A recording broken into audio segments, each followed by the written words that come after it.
Good evening friends, today's date is 24th September 2021 and our today's video topic is objects and classes in Java.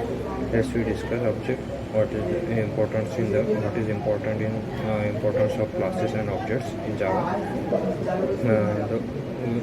We know object Java is an object oriented programming language, and decision techniques we can design means we design the program using the objects and the classes. Without objects and classes the language is incompleted. The physically as well as logically entity class in Java is a logically entity only. Then an entity that has state and behavior is known as the objects, like bike, pen, like table, car, etc., bottle, that can be physically or logically. The example of intangible object is in like a banking system also. Then there are three characteristics of an object, like state, behavior, and identity. State means the value of that objects,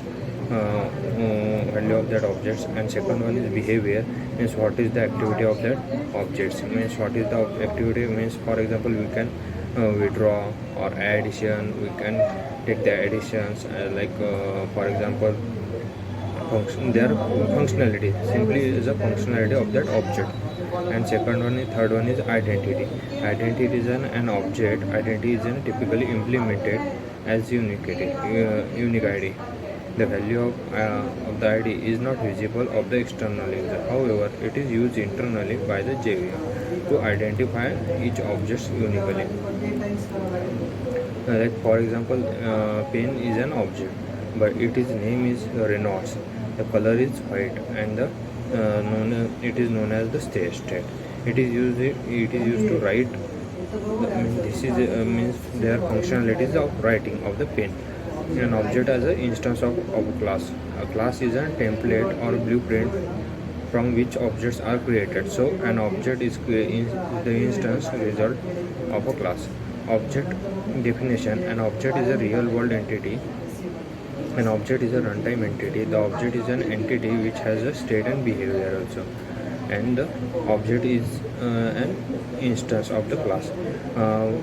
How should we create the objects? Means in the Java, for example, the class name and the object name, variable name is equal to new keyword. The object will be created by using new keywords. Then for example, class m is equal to new class.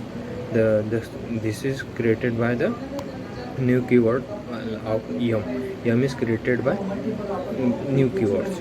This is a class. By these objects we can call to that methods, and our functionality will be executed. Then what is a class? Then we have to know about the class. Class is a group of objects which have common properties. It is a template or a blueprint from the object are created. It is logically entity and it cannot be physical, means it cannot see, it cannot show that in any externally. There are a class in Java can contain fields, method, constructors, blocks, nested class, and interface. How should we declare the class? Means we have to declare the when we create the class or class, then we have to declare the class name first, like class. Then class is equal to class A. This will be created by class A. Then there are some methods also, variables also, and the keywords also into the class. That's our today's topic is complete. Thank you.